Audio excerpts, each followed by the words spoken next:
Помогите! Вот как ты себя ощущаешь? Куры жрец. Galima, nu.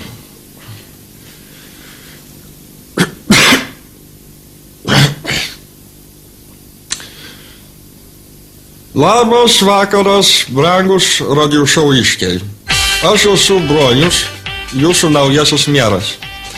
Ačiū už parodytą jūsų pasitikėjimą ir atreagavimą, kad išrinkote mane naujojų miestelio meru po ilgo komunistų valdymo meto. Savo darbe aš bandysiu apimti viską, kas neapimta. Tai yra nauji sporto namai, šaulių namai, skautų namai ir upelių nameliai. O taip pat naujas baseinas. Baseinas.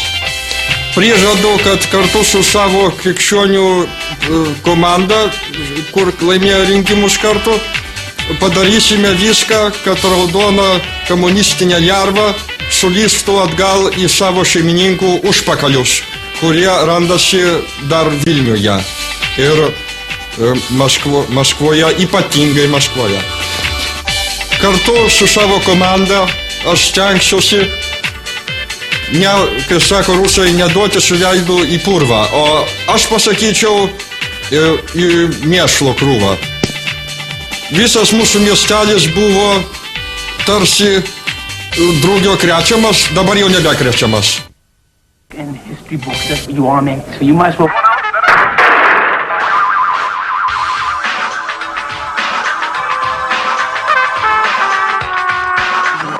Radio show.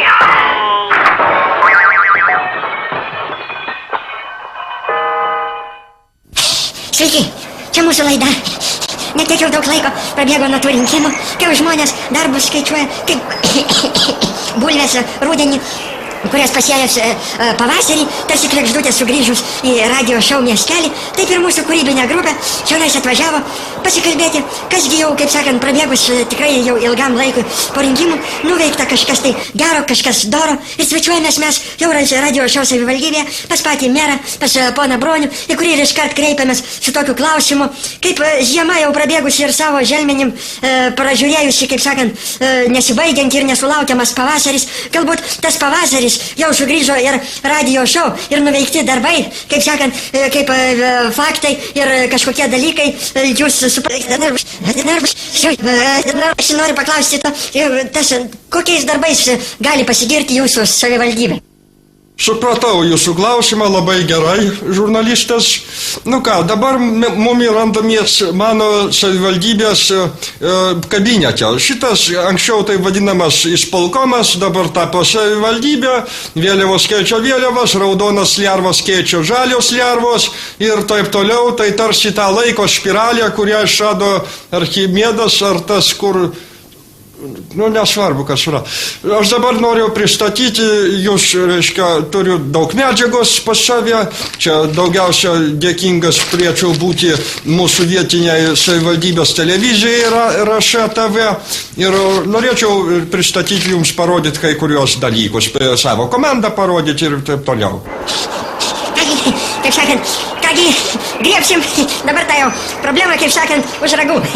Taigi, pirmiausia, supažindinkite, su kuo jūs dirbate, nes, kaip sakant, su kuo dirbi, toks ir pats esi. Nu ką, randamės dabar pas Česlovą kabinete. Česlovas yra krikščionių socialistų partijos atstovas, kuris netaip sėkmingai dalyvavo rinkimuose, bet irgi pateko. Pas mumis mano yra dešinė ranka, vicemeras, intelektualas, taipogi vyr architektas radio šou miestelio. Geras vyras jis yra.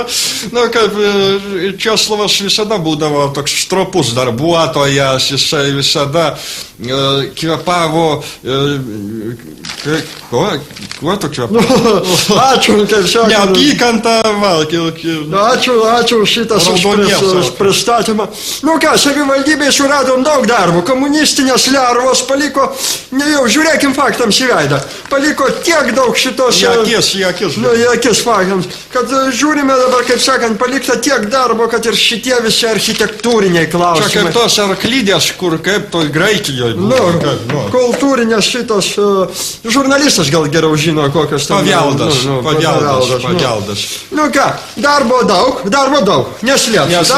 Darbo daug, pilna. Oi, kol išmėsiu viską. Štai, va, kad ir šitie skundai, visi, va, kur čia gavome, kur tai viskas palikta nuo komunistų laikų, nuo komunistinių laikų. Čia, va, šitas popierėlis. Tarp kitko, žurnalistas, va, šitas telefonas, kur randasi pas Česlavą kabinete, yra mūsų švarių rankų pasitikėjimo linija, kurią matot savo ekranuose, galite paskambinti visi, kas gali pasakyti, ką tai blogo, už 100 litų, ar tai kaimynas pidarastas, ar tai kaiminka, boba su kiaušiniais, ar kaip ten sako. Labai sveikintina iniciatyva, čia ačiū, kad iš aukščiau nuleista, kur čia palaukitas potvarkis, va, štai radau. Potvarkių rašomas, kad... Norint... Kuo daugiau skundų, tuo daugiau gausit... čia ne taip svarbu. Nu, kaip sakant, ir įvedėm šitą liniją, kuri labai jau padeda kovoti su korupcija. Kiekvienas žmogus, kuris pasako, ką nors naudingo mums, dar ką nors, gauna 100 litų, o ypatingai svarbią informaciją čia... 115 litų gauna. Taip matot, patys galite irgi skambinti, bo šitas telefonas jau jums, kaip sakant, yra ant akių padėts.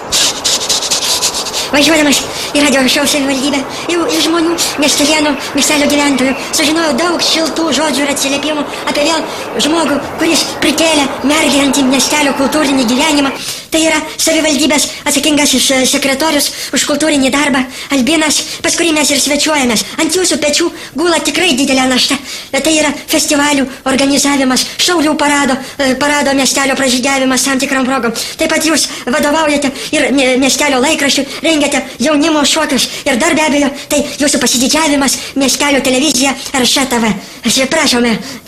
Taip, žurnalistas, tačiau pamiršote paminėti, kad aš dar esu ir seniausias tiltų sprogdintojas ir savo patirtimi naujos valdžios parėdimų dalinuosi su vaikais, upeiviais ir kitais savanoriais. Ir sekasi mumi labai neblogai ir darbo rezultatą jau turbūt iš praeities matyti. Taip pat aš esu vietinės bažnyčios klebonas, vargonininkas ir Dievo avinas va. Dabar mumi randamės bažnyčioje mano, kurioje taip pat įrengta ir televizijos RŠTV studija ir laikraščio radio šou žinios redakcija, kur vadovauju taipogi aš. Štai matote negudrę mūsų techniką, kuri vis dėlto leidžia pradėti mūsų programą 6 valandą vakarą ir baigti 6 valandą ryto.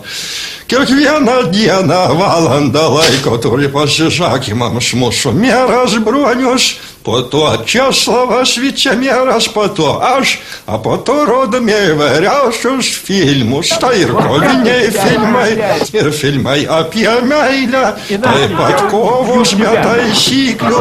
Ir jokių būdų pas mus neatsiranda vietos tokiom nešvankybėm kaip Byvis ir Tešlagalvis. Tfu, kad jos kur perkūnas po paraliais prasmėgintų. Tačiau kuo labiausiai didžiuojamės savo televizijoje, kad padarom autorinių, proginių laidų, kurios būna skirtos kokiai nors dienai.